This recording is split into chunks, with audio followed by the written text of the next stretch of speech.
Sunday! Happy Sunday! Ayan guys, another vlog for today's vlog ay mukbang time. Ayan, mayroon ako ditong talbos ng kamote, si tuyo. Tatlong klase yung tuyo ko guys.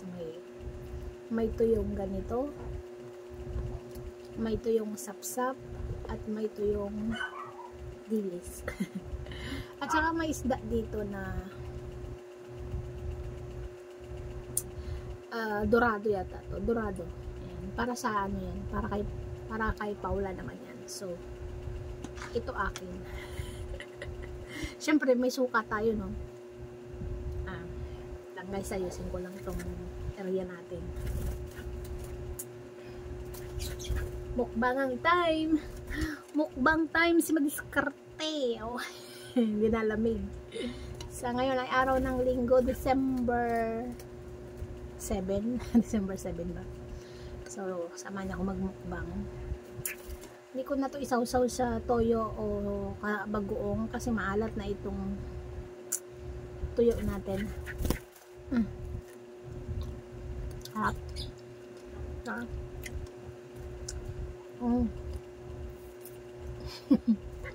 Siyempre, laging kasama itong ibon natin, no? Ibon na laging bida.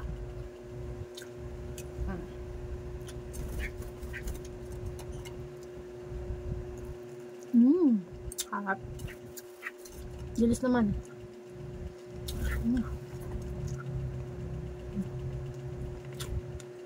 Suka maanghang. Filipinos are eating grass. These are Filipinos. The Filipinos are eating grass. Tapos bite sa tuyo.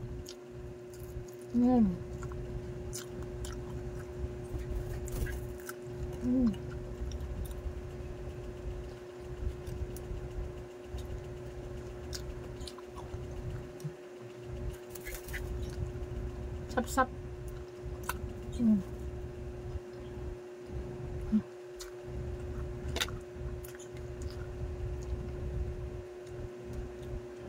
Sausaw natin suka. Hot. Diba?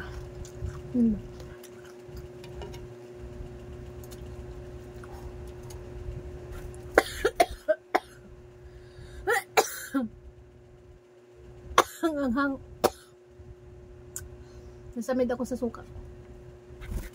Ito naman yung hindi maalat. Dorado. Sarap. Ayuha-yuha pa ako dun sa ano, suka.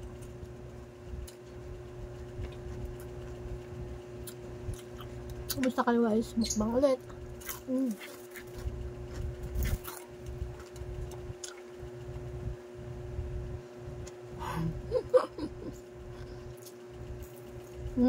Sarap.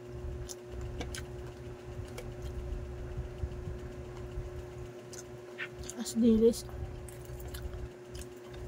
Good luck sa UTI. Siyempre, naman natin dala maraming tubig.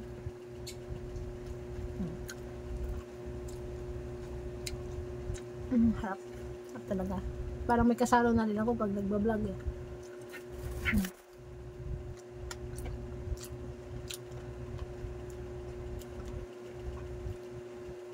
Never mind. Walang ice stove. Nung ice ba? Galing pa sa higaan. Nagtupi lang tayo sa labas.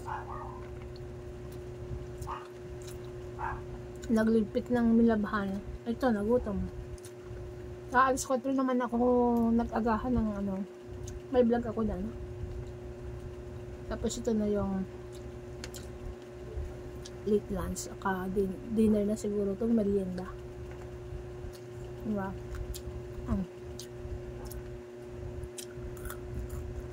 Ang bilis kumain, no?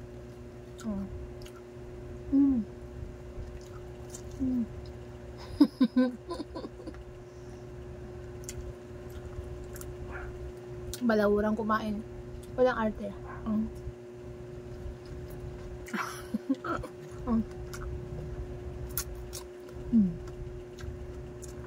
May humihinging ibon.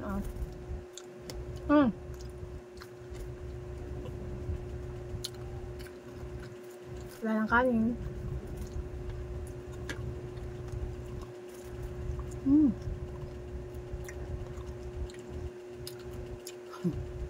Naman laging bida sa vlog ko to si Pulot eh.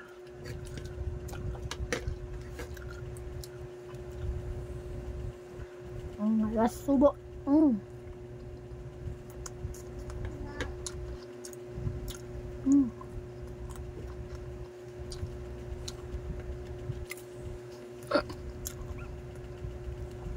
Para makagawian na natin to magmukbang. Baka isipin nyo matakaw ako guys. Pang ano lang to, vlog lang. Mga walang ganang kumain, baka mawalan ng gana sa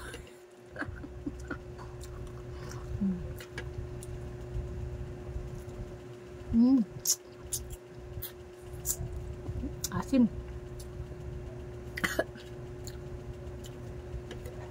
Ilang minutes ng 6 ulit.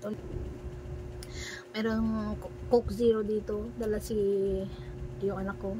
Namin natin. Matabang na siya. Kasi andaling araw pa to dumating. So, continuation. Nabitin sa kanin. Nagkuha pa. Kunti na lang naman. Kasi anong gusto ko pa eh. Ano naman na to eh. Dinner. Saka brunch. Ay, brunch dinner. Kasama-sama na. Isang kainan na lang.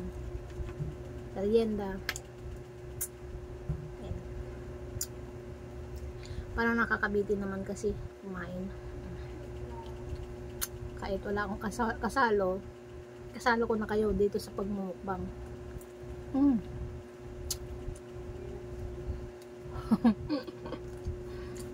Diba? Sa higaan pa ako. Walang cut-cut to guys, dire-diretso to. Walang cut.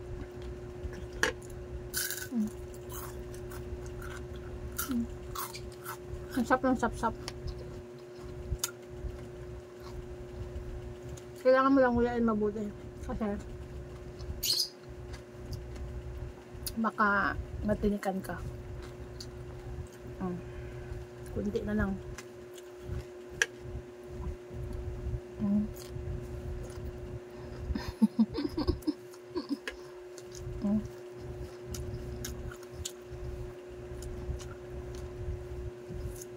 Isang tuyo lang yung kailangan ko.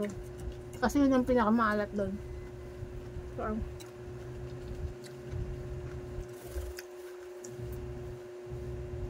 itong ano, sap-sap di maalat. At saka ito. Hanggang isang tuyo lang naman kaya kong kainin. Kunting dilis.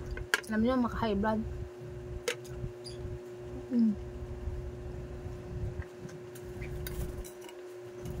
Shout out sa lahat.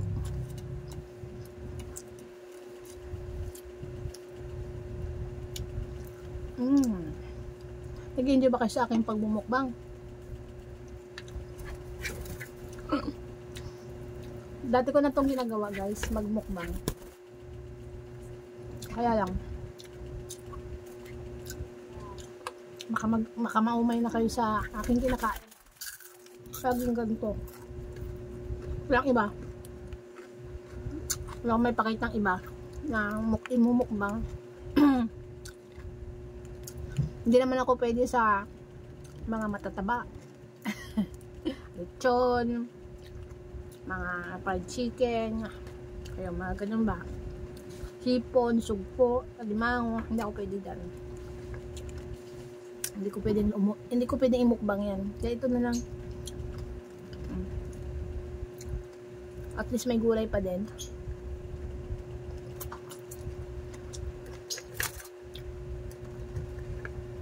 Pwede pa tayo sa inihaw.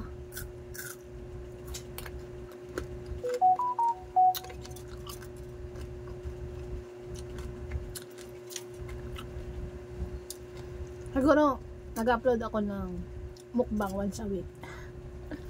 Once a week lang.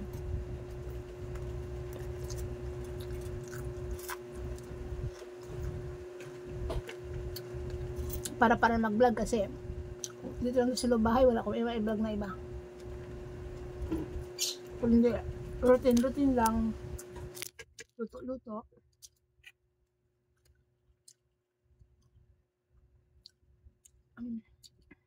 Sorry naman sa ingay ng electric fan. Saka ibon. Thank you Lord, naubos na.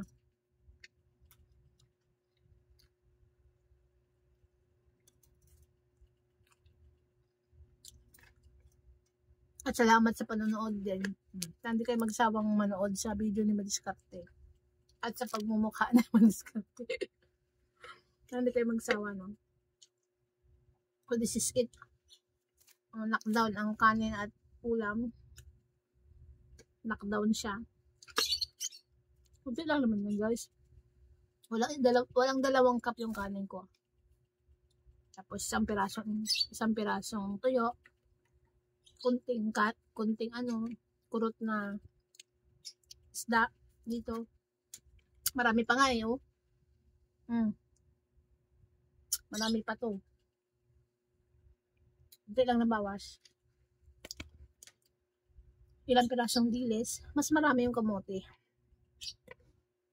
So, thanks much for watching. O, diba? Masarap kumain pag nakakamay. Lalo pag sipsipin mo yung suka. Sarap. Only nanay can do this. Only nanay can do this. O, diba? Thanks much for watching. See you again on my mukbang vlog. Kasi madiskarting nanay. Sana di kayo magsawa sa mukhang ito. Ay, bag pa more. Diba nag-birth na ako? Excuse me po. O, diba? Busog na. Mahiga na tayo. Sabi nga nila, himas-himas dyan. Unan! Pag busog, kailangan ng unan. O, pero hindi yun advisable, guys. Yung pag busog kayo, ihiga. Alam niyo kung bakit? Kasi, yung acid reflux natin, pag busog, tas higa, tapos, yung sugar natin tataas. Yan ang hindi advisable talaga mahiga o matulog pagkakain or magkukus din siya ng bangungot daw yun. Yun ang sabi.